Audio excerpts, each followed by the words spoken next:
Hello, this is Dan Lyles with Lyles Insurance, and in this video we're going to talk about SR22 filings. We're going to go over what an SR22 filing is, the type of auto insurance policy you need to attach it with, and also give you some pointers about how to find the best rate. What is an SR22 filing? Well, first let me explain what an SR22 isn't. An SR22 is not auto insurance, nor is it any type of bond. It is simply a state filing that attaches onto some type of auto insurance policy. It lets your state BMV know that you're carrying at least state minimum liability auto insurance coverage. An SR22 filing attached onto an auto insurance policy basically does two things. Number one, it lets your BMV know that you have taken out liability auto insurance. And here's the important part, it also lets the BMV know if you ever lapse, cancel, or expire on your policy.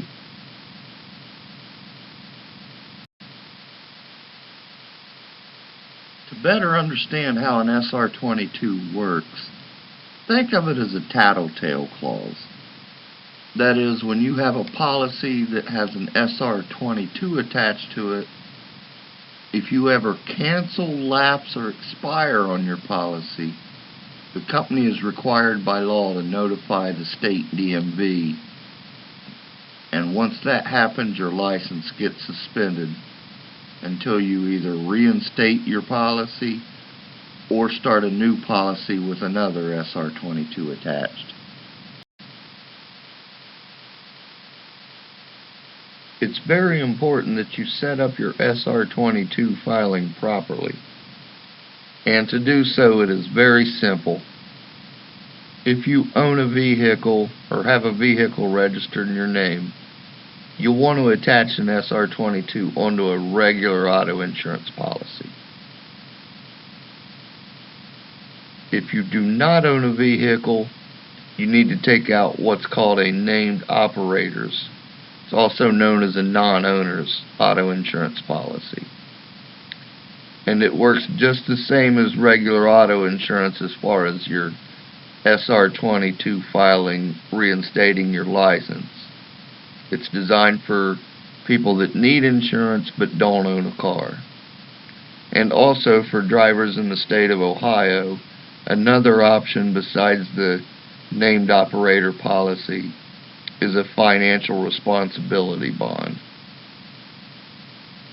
You can choose either one. The financial responsibility bond is more popular in Ohio because it's cheaper, but either one will be fine as far as getting your license reinstated.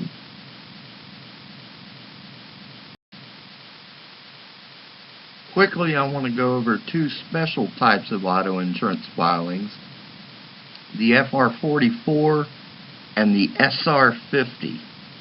These only apply to my customers in Virginia and Indiana. The FR44 is just a Virginia thing only. I believe the only other state that has FR44s is Florida, and of course I don't sell in Florida.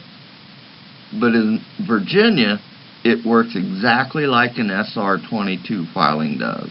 The only difference is you're required to carry double the state minimum liability auto insurance requirement. In Indiana, no other state has the SR50 besides Indiana, and it's no longer used. It's obsolete. It's been replaced now by the SR22 filing.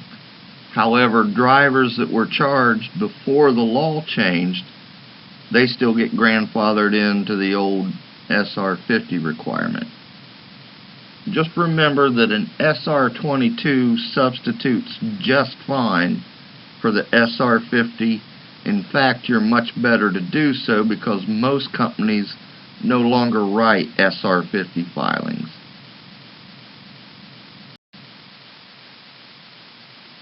Another thing that comes up once in a while is out-of-state SR22 filings. This is for drivers that need an SR22 filing in one state but have since moved to another state. What you need to do is purchase a policy from the state you're currently living in and find a company that's willing to write out-of-state SR22s for the state that you need it in. Now, I can tell you right now that this is frustrating. It's hard to find companies that will do it, but it is doable because there are companies that will. In fact, I have several of them. For those of you who live in Ohio, Indiana, Michigan, Pennsylvania, West Virginia, or Virginia, I can help you with that. And also, between your former and current states, you have to go with whichever state has a higher level of state minimum auto insurance liability requirement. Finally, let me give you a couple pointers about helping you find the lowest rate. You're going to find out, if you haven't already, that many auto insurance companies won't even write SR22 filings. And there are also some companies who will write SR22s, but they charge a fortune to do so. So what you need to look for is to find an independent agent that specializes in high-risk auto insurance, like myself. The companies that we carry, they go easy on drivers with SR22 requirements, even if they have dings on their driving record. And the good thing about it is the efficiency. You get multiple quotes at one time instead of going to each company one at a time, which can take a long time to do. So let the independent agent do the dirty work for you and do all the shopping around, and you'll find probably your lowest rate that way. I hope this has helped you understand how SR22 filings works. Thanks, and have a great day.